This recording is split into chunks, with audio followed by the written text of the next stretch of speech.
মাধ্যমিকের বাংলা বইয়ে যতগুলো গল্প আছে আজকের এই ভিডিওতেই আমি সবটা রিভিশন দিয়ে দেব, বুঝিয়ে দেব তার বিষয়বস্তু এবং বলে দেব গল্পের কোন কোন অংশগুলো, কোন কোন প্রসঙ্গগুলো তোমাদের জন্য খুব গুরুত্বপূর্ণ বা কোন অংশ থেকে পরীক্ষায় প্রশ্ন কমন পেতে চলেছো। আজকের ভিডিওটা তাই তোমাদের কিন্তু মনোযোগ দিয়ে দেখতে হবে, বুঝতে হবে। প্রত্যেকটা গল্প জ্ঞানচক্ষু, বহুরূপী, অদল বদল, নদীর বিদ্রোহ, পথের দাবি সবকটা একে একে আমি তোমাদের সামনে অত্যন্ত সংক্ষেপে আলোচনা করব। কথা না বাড়িয়ে ঝটপট চলে যাচ্ছি মূল আলোচনাতে। তার আগে ছোট্ট অনুরোধ, ভিডিওটাকে অবশ্যই তোমার অন্যান্য বন্ধু বান্ধবী যারা এবার মাধ্যমিক পরীক্ষা দেবে তাদের কাছে শেয়ার করে দাও। ভালো লাগলে লাইক করো। চ্যানেলে নতুন হয়ে থাকলে আমাদের চ্যানেলকে সাবস্ক্রাইব করে বেল আইকন প্রেস করো এবং নোটিফিকেশন অল করে রাখো, যাতে তোমাদের জন্য লাস্ট মিনিট সাজেশন বা অন্যান্য নোটস আমরা যখন ভিডিও আকারে এই চ্যানেল থেকে শেয়ার করব যাতে তুমি সবার আগে পেয়ে যাও। আর আমাদের সিলেবাসে সবার আগে যে গল্প রয়েছে তার নাম জ্ঞানচক্ষু। এই গল্পে আমরা কি দেখব? একটা বাচ্চা ছেলে নাম তপন মাসির বিয়ে উপলক্ষে মামার বাড়িতে এসেছে। মাসির বিয়ে ধুমধাম করে হয়ে গেল।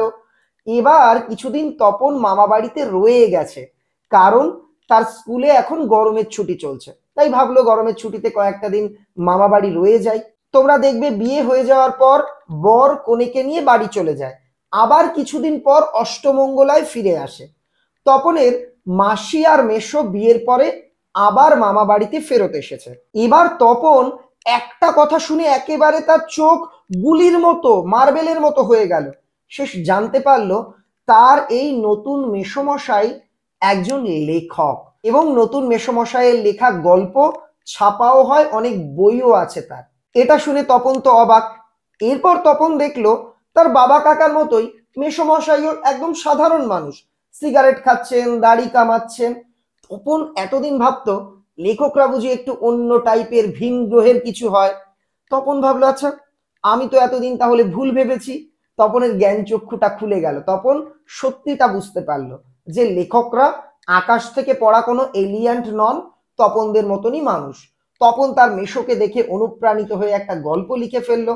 গল্পটা মেশো পড়ে বলল, চমৎকার তপন, তোমার গল্প আমি পত্রিকায় ছাপিয়ে দেব। এটা বলে মেশো চলে গেল। তপনও তাদের বাড়ি ফেরত চলে এলো। কিন্তু অনেক দিন হয়ে গেল, গল্পের কোনো পাত্তা নেই। হঠাৎ একদিন তপনের মাসি মেশো তপনদের বাড়িতে পত্রিকা হাতে করে এলো। তপন তো বুঝতে পারলো এই সন্ধ্যা তারা পত্রিকাতেই আমার গল্প ছাপা হয়েছে। একদম তাই, সূচিপত্রে লেখা ছিল প্রথম দিন গল্প শ্রী তপন কুমার রায়। সারা বাড়িতে হই হুল্লো পড়ে যায়, তপনের লেখা ছাপা হয়েছে। কিন্তু এর মধ্যে তপনের মেসোমশাই একটু মুচকি মুচকি হেসে বলেন, আমি একটু কারেকশন করে ছাপিয়েছি, নেহাত কাঁচা হাতের লেখা তো।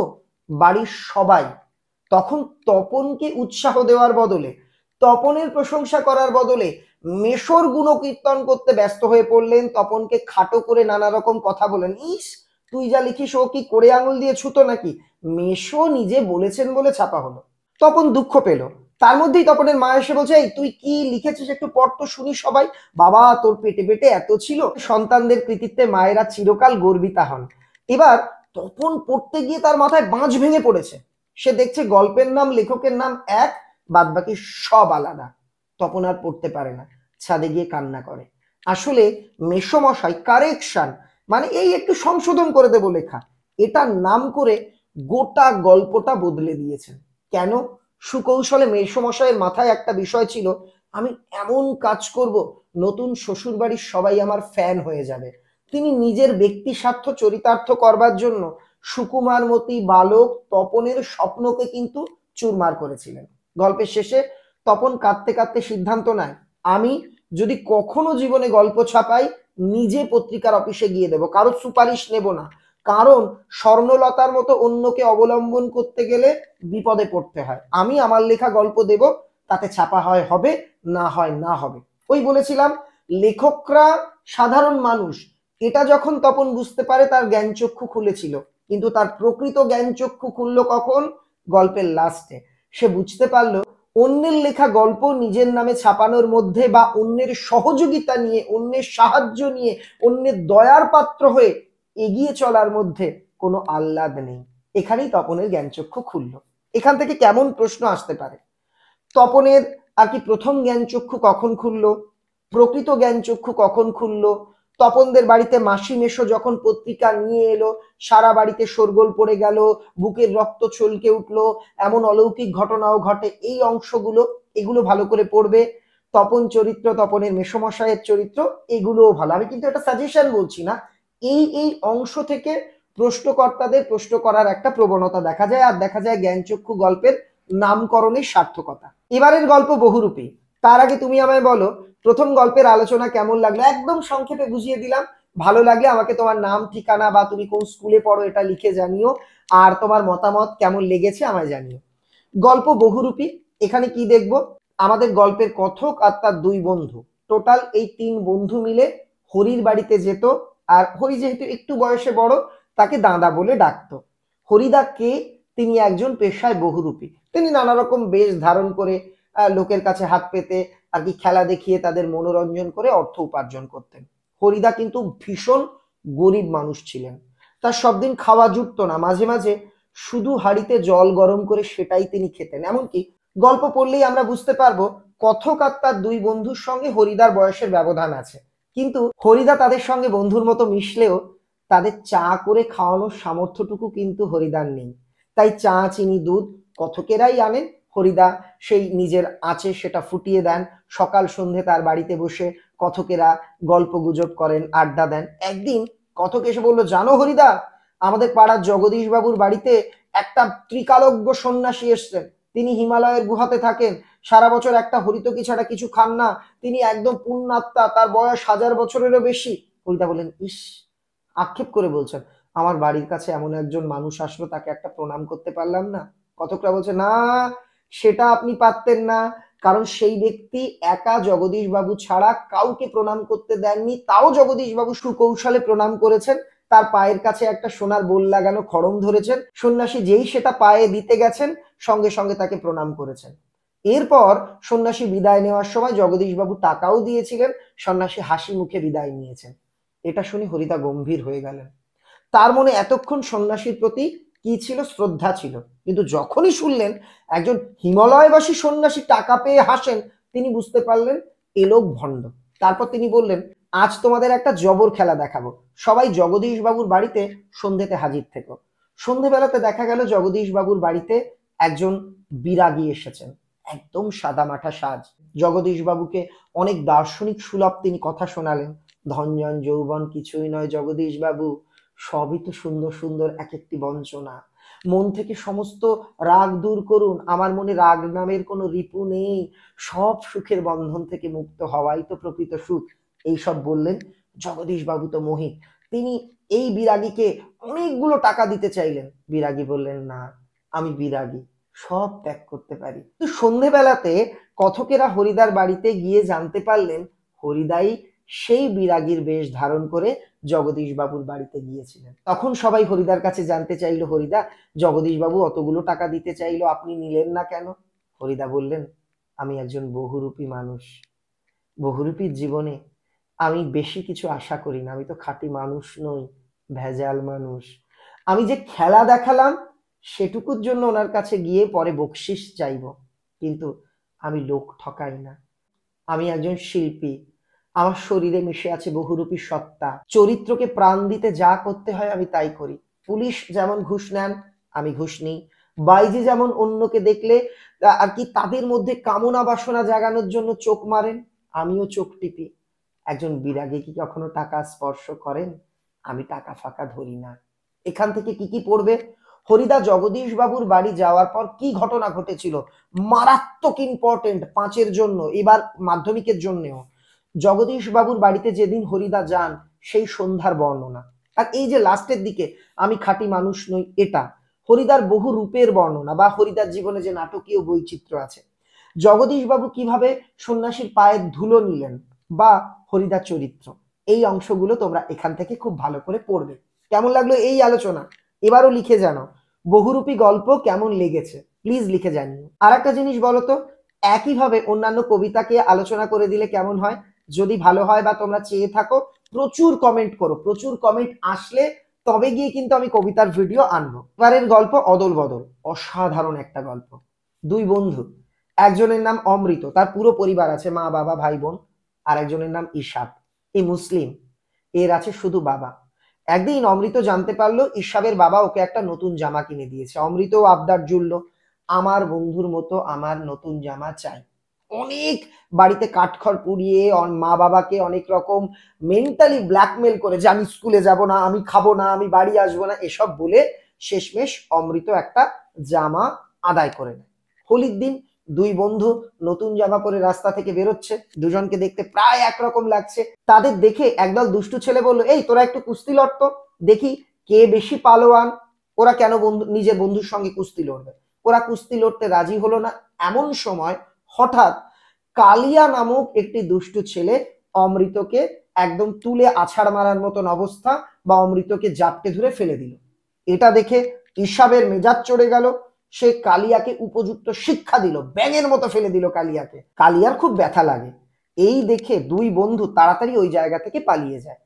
জিতে গিয়ে দেখে যে ইসাবের মানে মুসলিম ছেলেটার জামা 6 ইঞ্চি ছিঁড়ে গেছে, আর তার পকেটটাও ছিঁড়ে গেছে। অমৃত জানে ইসাবের বাবা খুব রাগী মানুষ, তিনি যদি দেখেন ইসাব জামা ছিঁড়েছে উনি ওকে মারবেন। তখন বন্ধুর জন্য অমৃত বলছে, তুই আমার জামাটা পর, যেহেতু একই রকম জামা, আমার নতুন জামা পরে তুই বাড়ি যা, আর তোর ছেঁড়াটা পরে আমি যাব। ইসাব বলছে, তোকেও তো তোর বাবা মারবে ছেঁড়া জামা পরে গেলে। ও বলছে, আমাকে বাঁচানোর জন্য আমার মা আছে। তখন হাসান ভাই মানে ইসাবের বাবা পেছন থেকে দাঁড়িয়ে এই কথাটা শুনে তিনি বুঝলেন একটা সন্তানের জীবনে মায়ের গুরুত্ব কতটা। তিনি উপলব্ধি করলেন একটা মাতৃহীন সন্তানের পিতার ভূমিকা অনেক, তাকে শুধু বাবা হলে চলে না, মাও হয়ে উঠতে হয়। এই কথা শুনে হাসান ভাইয়ের মতো কঠিন হৃদয়ের মানুষের না একদম হৃদয়টা বিগলিত হয়ে গেল, তিনি গলে জল হয়ে গেলেন। অমৃত ঈশবকে ভালোবেসে কাছে ডাকলেন, ডাকলেন অমৃতের মাকে। তার চিৎকার চেঁচামেচি শুনে পাড়াপড়শিরা সবাই এক জায়গায় জড়ো হয়ে গেল। তিনি ওদের বন্ধুত্ব বা জামা অদল বদলের গল্প বললেন, সবাই ধন্য ধন্য করলো। এমনকি গ্রাম প্রধান বন্ধুত্বের এই অনবদ্য কাহিনী শুনে অমৃত ঈশাবের নাম অদল বদল রেখে দিলেন। এটাই হচ্ছে আমাদের গল্প। এখান থেকে অমৃত ঈশাবের বন্ধুত্বের পরিচয়, বা হাসান ভাই পাড়াপড়শি মায়ের দলের কাছে যে ঘটনাটা বর্ণনা করেছিল জামা অদল বদলের, এটা খুব ভালো করে পড়বে। এই অমৃত ঈশাবের মধ্যে মিল অমিল কি কি ছিল এটা পড়বে। কালিয়ার সঙ্গে যে যুদ্ধ বা আর কি লড়াই হলো সেটাও একটুখানি দেখে রাখবে। আমি জানি পথের দাবি গল্পটা বাকি রয়েছে, ওটা লাস্টে বলবো। এবার আমরা আলোচনা করব নদীর বিদ্রোহ নিয়ে। তোমাদের সিলেবাসের যতগুলো গল্প আছে বিশেষ করে এই গল্পটা আমার খুব প্রিয়। নদের চাঁদ, বয়স 30 বছর। ভাবো 30 বছর বয়সে একজন বিবাহিত মানুষ, স্টেশন মাস্টার, তিনি নদীকে ভালোবাসেন। আমরা যেমন মানুষকে ভালোবাসি, কেউ খাবারকে ভালোবাসে, কেউ বিশেষ কোনো একজনকে ভালোবাসে, কেউ বইকে ভালোবাসে, কেউ খেলাধুলো, কিন্তু নদের চাঁদ ভালোবাসে নদীকে। নদীর প্রতি তার একটা অদ্ভুত প্রেম। সে নদীকে মানুষ বা মানবী বলে মনে করে। সে যে জায়গা স্টেশন মাস্টার, সেখান থেকে কাছেই রয়েছে একটি নদী। 5 দিন ধরে ভয়ঙ্কর বৃষ্টি হয়েছে, নদীকে দেখতে পারেনি, তার মন তাই ব্যাকুল। বৃষ্টি একটু থামলেই সে হেঁটে হেঁটে নদীকে দেখতে গেল। গিয়ে দেখলো নদী ভয়ঙ্কর রূপ ধারণ করেছে। সে বুঝতে পারলো নদীর বিদ্রোহের কারণ কি। কারণ নদী আপন বেগে পাগলপাড়া, সে বয়ে যেতে চায়, স্রোতস্বিনী কল্লোলিনী সে। কিন্তু আমরা মানুষ, আমরা কি করি, ব্যক্তি স্বার্থে নদীর পায়ে বেড়ি পড়াই। যেমন ভাবে সিপাহী বিদ্রোহ বা যে কোনো বিদ্রোহতে তোমরা দেখেছো সাধারণ মানুষের স্বাধীনতা হরণ করা হলেই তারা বিদ্রোহ করেছে। নদীর স্বাধীনতা হরণ করে আমরা তার বুকের উপর গড়ে তুলি ব্রিজ, নানা সৌধ, বাঁধ দিয়ে তাকে ঘিরতে চাই। তাই নদী এই বন্দিনী দশা থেকে মুক্তি পাওয়ার জন্য বিদ্রোহী হয়ে উঠেছে। নদের চাঁদের মনে হলো দূর, কি প্রয়োজন এই ব্রিজের। হঠাৎ পেছন থেকে, আমি বলবো না নাম কি, ট্রেনটার নাম কমেন্টে লিখবে, একটি ট্রেন এসে নদের চাঁদকে পিষে দিয়ে চলে যায়। একটা অদ্ভুত বিষাদ ঘন পরিবেশ তৈরি করে গল্পটা শেষ হয়। এই গল্প থেকে নদের চাঁদের নদীর প্রতি ভালোবাসা, বা নদের চাঁদ নদীর মধ্যে যে চিঠিগুলো ফেলেছিল সেই প্রসঙ্গ, নদীর কোন রূপ দেখে তার আমোদ হয়, কখন তার ভয় লাগে, এই অংশগুলো একটু ভালো করে তোমরা পড়বে। এবারের গল্প ঠিক গল্প নয়, শরৎচন্দ্র চট্টোপাধ্যায়ের বিখ্যাত রাজনৈতিক উপন্যাস পথের দাবি থেকে এক নির্বাচিত কিছু অংশ আমাদের গল্প আকারে দেওয়া হয়েছে, যার নাম পথের দাবি। আমরা দেখব অপূর্বর বাড়িতে রাতে চুরি হয়েছে। সে সেই চুরির রিপোর্ট লেখাতে থানায় গেছে।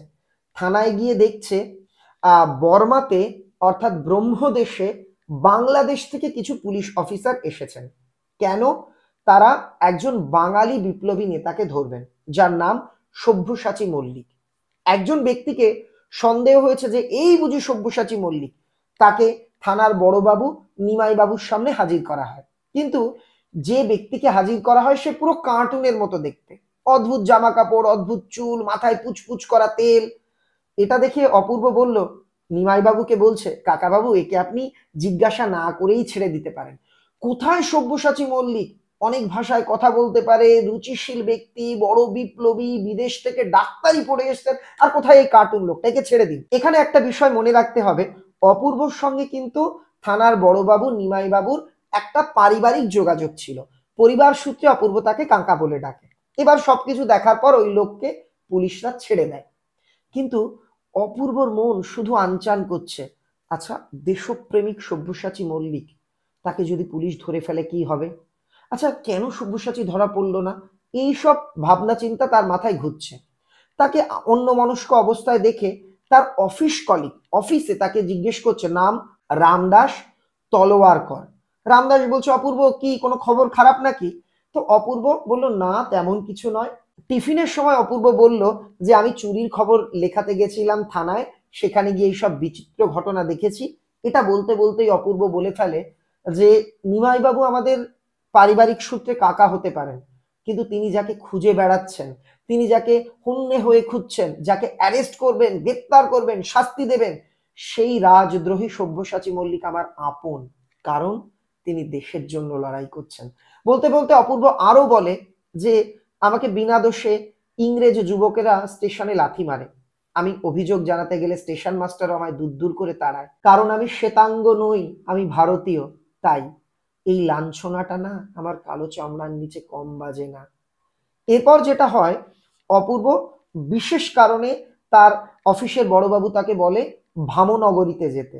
অপূর্ব ভামো যাওয়ার জন্য ট্রেনে উঠবে, তাকে ছাড়তে এসেছে রামদাস। হঠাৎ তাদের সঙ্গে আবার গিরিশ মহাপাত্রের দেখা। রামদাস কিন্তু গিরিশ মহাপাত্রকে দেখে কিছু অনুমান করতে পারে, তাই রামদাসের মাথায় চিন্তার মেঘ জমে।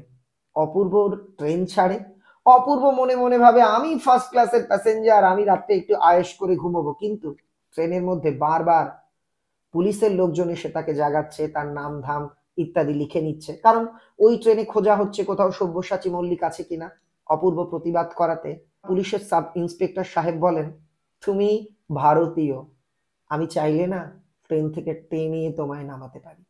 এটাই মূলত গল্পের মূল বিষয়বস্তু, অপূর্বর চরিত্র বা অপূর্বর আর কি দেশপ্রেম। গিরিশ মহাপাত্রের সাজ পোশাক, চেহারার বর্ণনা, গিরিশ মহাপাত্রকে নিমাই বাবুর সামনে হাজির করার পর কি ঘটে সেটা, ট্রেনে অপূর্বর অভিজ্ঞতা কি হয়, এগুলো থেকে বড় প্রশ্ন আসতে পারে। আর একটা জায়গা খুব ভালো করে পড়বে, অপূর্ব একটা জায়গাতে বলছে যারা দেশপ্রেমিক তাদের আপন মানুষ বলে ডাকার জন্য যে দুঃখ থাকুক না কেন আমি মাথায় তুলে নিলাম, ওইটা।